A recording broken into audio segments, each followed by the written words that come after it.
Jyst draw fyna, oedd dy ci fi'n gweithio, milltir dan y tir. Wait, what am I saying? Cow hall. Is that a school book? Looks like it. Fi di Emily. Fi di Jon. A dyma ci ni Maggie.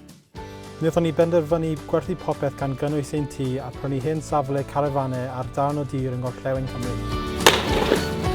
We've been living in the caravan whilst renovating the site, and our end goal is to build our dream home. Hwna beth oedd yn edrych fel o blaen. And along the way we've had our highs and we've had our lows.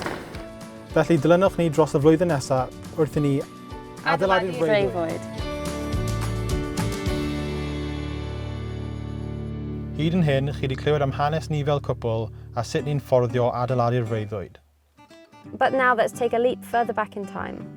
Ac esbonio'r hanes tu ôl i'r safle am yngysylltiadau teuluol gyda'r maes. Jyst i esbonio tyma bach yn bytu'r safle, amser wedi dechrau palu'r pwll glo nôl yn y 50au, oedd gyd o'r gweithwyr o'r Almaen wedi sefydlu safle fan hyn am carafanau. Am credu oedd wedi 30 o carafanau fan hyn. So when I found out this land was available, I was speaking to John's dad about it to see if he can remember it.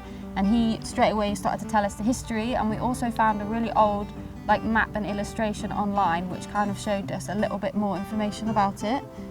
A wedyn dros y blynyddoedd wedyn, amser oedd y pwll glo wedi cael lawr, fi'n credu oedd dim ond un o'r glowyr wedi cael ei gadael yma, a dechreuodd yn mynd yn wyllt wedyn. Oedd e'n gormod o tir i fe edrych ar ôl, a wedyn fast forward a co ni nawr yn cloro fe gyd lan a trial wneud rhywbeth neis mas o fe. Pan wnaethon ni symud fan hyn, oedd y carafanau dal yn llawn stwff y hen berchnogion, ac o'n i methu credu pa mor hen oedd rai o'r stwff daethon ni ar draws. Miraculously, mewn stad eitha da, all things considered. What's that photo? Exercise book, Glamorgan Educational Centre. Wow. Cow hall. Is that a school book? Looks like it. 17th of December 1951. School Chronicle. 1930. That's so cool. That is so cool. Was that the school teachers, the staff? Yeah. Wow. We should keep that. There might be the last one of that. Old boys, 1929 to 1930. There were also folders full of pictures of all the people and the dogs that used to live on the site. How usable are Let's these? see Gerald's pups. Oh no. You can kind of see them. Oh look. So these ones are toast. Yeah, the pup. We'll keep these ones. These are actually, as you can Definitely see, fine. hop them down there.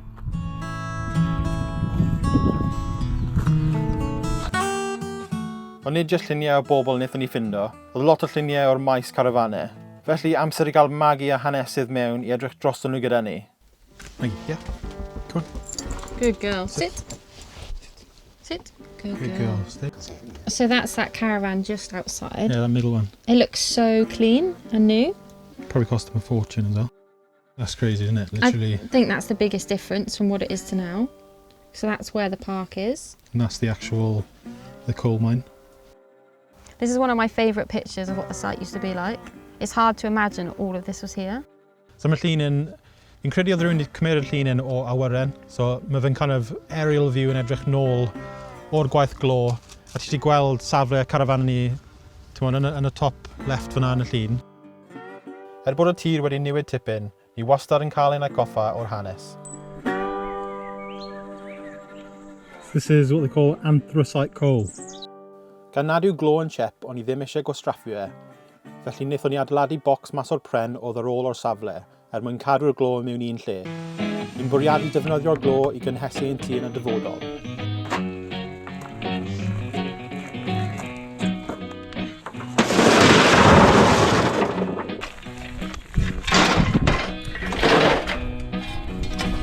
I'll show that to the camera. You see that?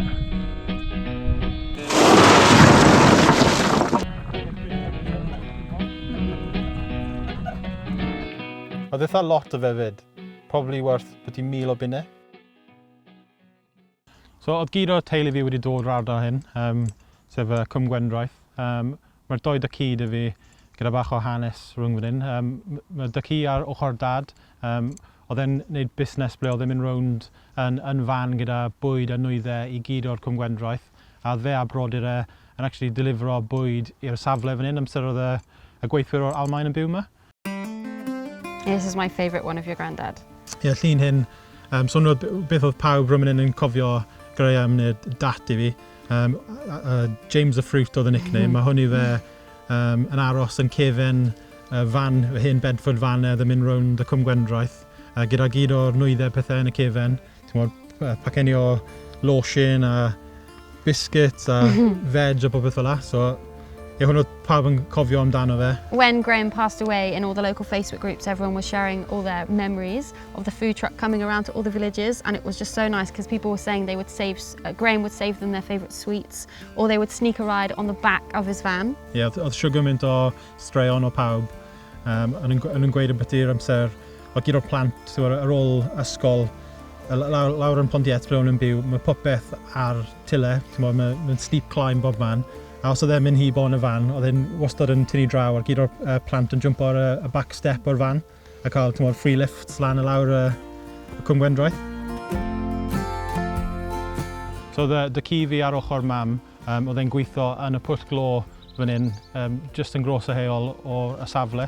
Oedd e'n gweithio fel rhywun yn y gwaith trydan, a oedd e'n hefyd yn rep yn yr undeb gyda'r gwaith glo. Yn y llun fan hyn, mae fe'n yn credu mae'n gwneud bach o inspections ar y safety features yn y gwaith glo. It's so cool we've got this picture because your parents had never seen it either. So mae'n cool I gweld e actually yn gwaith, a mae fe'n, mae fe gyda sort of famous sideburns. Hwna beth mae pawb yn cofio am.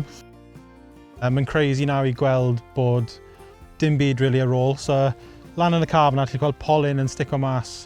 A na gyd sy'n rôl o'r lift shafts a bydde oedd y gwaith glo yn Cynnig. Just draw fan hyn wedyn mae'r hen clwb, a hwnna ble oedd gyd o'r glowyr yn mynd am cwpl o beints wedyn ar ôl y shift. So amser ni'n dod lan i'r top y tip fan hyn, mae fe'n pretty crazy really I meddwl, just draw fan hwnna, dy ci fi'n gweithio, milltir dan y tir. So fi'n credu mae'n really cool I dod lan yma, just cofio gyd o'r pobl sydd wedi bod yn gweithio yma dros y blynyddoedd.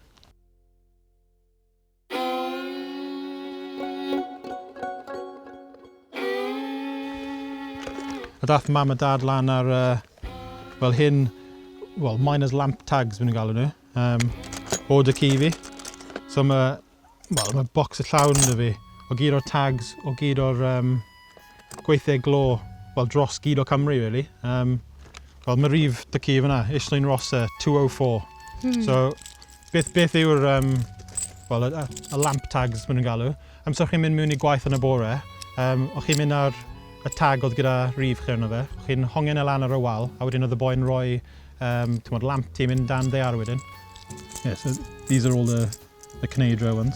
Yeah, we were trying to think of ways we could use them on the site, and we're thinking maybe in the little cabins we could do picture frames and put them in. That would be quite a nice way just to display them. Ni wedi sôn amdano'r hanes yn barod, ond un o'r pethau eraill sy'n bwysig iawn I ni yw cadw'r iaith I fynd. Yn enwedig achos ni'n gwybod bod ein cymdogion ni hefyd yn angerddol dros y iaith. When we moved on to the land, we had some comments of people saying typical English, they don't care about the land, the country or the language. And John obviously was able to diffuse that straight away because he's a first language Welsh speaker. Nes I ateb y sylwadau negyddol yn y Cymraeg, a nath hwnna sort o'r haters mas yn eitha gloi. The longer we've been together, we've lived in different places in England, and his Welsh has got spoken less and less. So I think now moving back here, the fact that you get to speak your first language every day is so important because it's not something that we want to lose. And as much as I try my best to learn, I struggle with English as it is. So, fi o'n trio dysgu Cymraeg. A cofio hanes y safle yn rhywbeth sy'n really bwysig I ni fel perchnogion newydd y tir.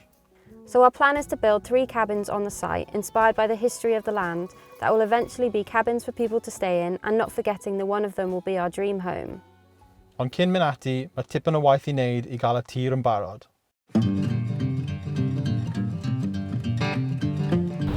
Fi'n paratoi heddiw am peiriant mwr sy'n dod, sef y excavator. Bydd yn dod I clywro'r tir yn barod I paratoi am y cabin gyntaf. Cyn mynd ati I adeiladu'r cabin gyntaf, oedd yn rhaid I ni creu y foundations. Cael y ddaear yn lefel, barod I roi'r subbase ar concrete.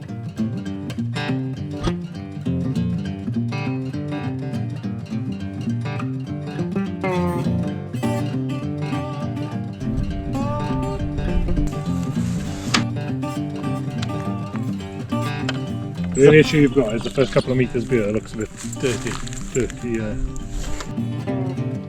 It's all been trial and error and watching YouTube videos to learn as we go along. Ni byth di wneud math mawr o beth o blaen, felly ni wedi dysgu lot o wersi yn ystod y prosiect hyn. Rai o wylio DIY fideos ar-lein, a rai wrth gracio ymlaen ar y safle a gwneud cwpl o mistakes ar hyd y ffordd.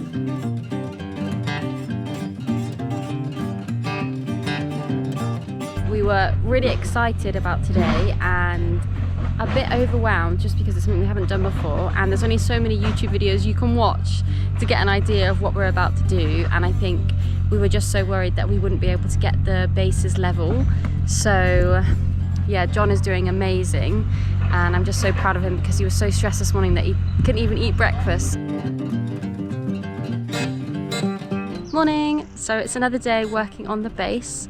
So the concrete is officially arriving tomorrow morning, so it's kind of a race against the clock now to get everything ready before they come. So next on the list is we're going to start putting in the metal spikes, and they're going to go all the way around the wood just to hold it in place. So once we pour the concrete in the middle, the weight of it won't blow the walls out, so the metal stakes should hold everything in place.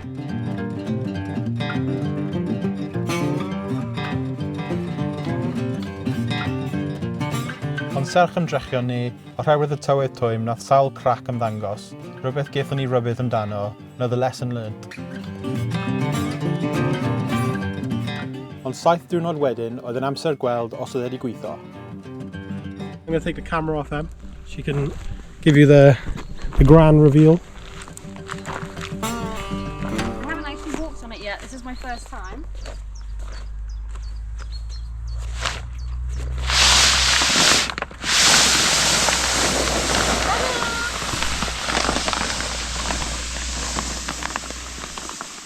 Er mwyn cadw at gyniatad cynllunio, bydd y cabanau ddim yn cael eu hadeiladu mewn ffordd traddodiadol. Mae rhaid bod yr opsiwn yna yn ei allu symud nhw yn y dyfodol os bydd angen. Ac felly ni wedi archebu chassis sy'n cyrraedd heddi. Okay, John James, you're waiting for the first chassis. How are you feeling? So yeah, the first chassis is just about to arrive and the guy should be here any minute now, so we're just hanging around waiting for it to turn up.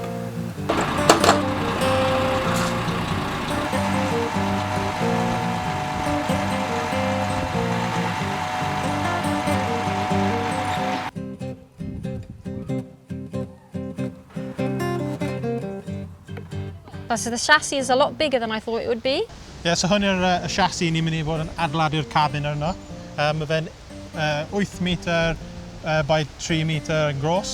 Ni'n cael adeiladu'r cabin yn 3 meters in height, which is a pretty good size. Fel y layout ni'n mynd gyda, bydd y gwely fel y bedroom ochr hyn. Bydd y gegin, y kitchen fan hyn. Drws yn dod mewn, log burner. Really nice. A wedyn, yn y cefn bydd y bathroom wedyn. Felly, be ni wedi cyflawni hyd yn hyn? Cael y concrete lawr yn barod ar gyfer y caban cyntaf, archebu y chassis yn barod am y build, a sorto'r haters mas drwy hybu'r iaith Gymraeg. Wel, dyna stori'r tir a pam mae mor bwysig i gael hanes y safle yn rhan o'r freuddwyd. Ond nawr dyma beth ni'n gweithio arno ar gyfer y dyfodol. Dewch nôl i weld y pennod nesaf. Mae byw mewn carafan, jyglo swyddi llawn amser a cheisio adeiladu'r freuddwyd ddim yn beth hawdd. Felly tiwn in i weld rai o'r heriau ni wedi gorfod delio â. Oh no. That's like a swimming pool. Dry. I think it's drier outside. Oh, God.